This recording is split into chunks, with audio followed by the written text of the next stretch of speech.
ये मेरा संस्था बिल्कुल फर्जी नहीं है, सर्टिफिकेट भी मिलेगा, डिग्री भी मिलेगा।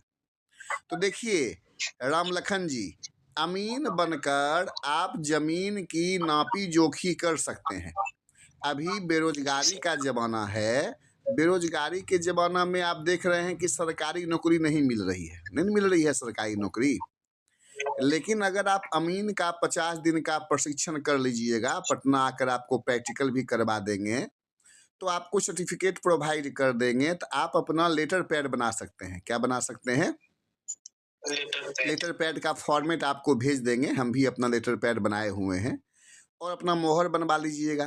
तो आपके लेटर पैड पर जब साइन मोहर मार लीजिएगा और ज़मीन का नजरी नक्शा बना दीजिएगा, जो कि आपको सिखाएंगे नजरी नक्शा बनाना, तो उस नजरी नक्शा के आधार पर लोन ले सकता है रैयत। उस नजरी नक्शा के आधार पर ज़मीन का विवाद खत्म हो सकता है। उस नजरी नक्शा के आधार पर किसी प्रकार की ज़मीन का बंटवारा कर सकते हैं। अमीन का बना हुआ नक्शा बहुत मायने रखता है, समझ रहे हैं अंशु? अमीन का बना हुआ नक्शा आयुष मायने रखता है पीयूष, समझ गए ना? तो अमीन का नक्शा जब राम लखन जी बना दीजिएगा, तो क्या है कि आपको पैसा भी देगा, 2000-3000 रुपया प्रत्येक नापी का देगा। कोर्ट में भी अमीन का बनाया हुआ नक्शा मान्य होता है।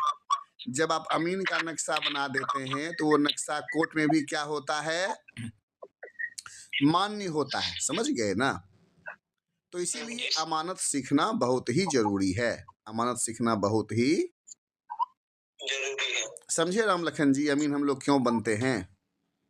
जी सर। बताइए क्यों? प्रेम की उडारी लाओ तो वहां से। हाँ, क्यों?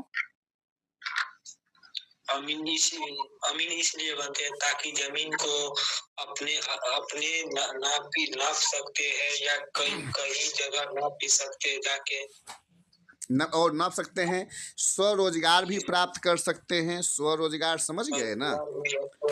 आपको स्वरोजगार भी प्राप्त कर सकते हैं।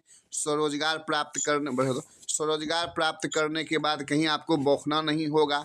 अमानत का काम सीखकर आप खुद ही अपना जॉब, कोई आपको प्रणाम सर कहेगा, कहीं नौकरी नहीं मांगने जाना पड़ेगा, लोग आपको खोजेगा, घर के बाहर बोर्ड लगा देना है, समझ गए ना?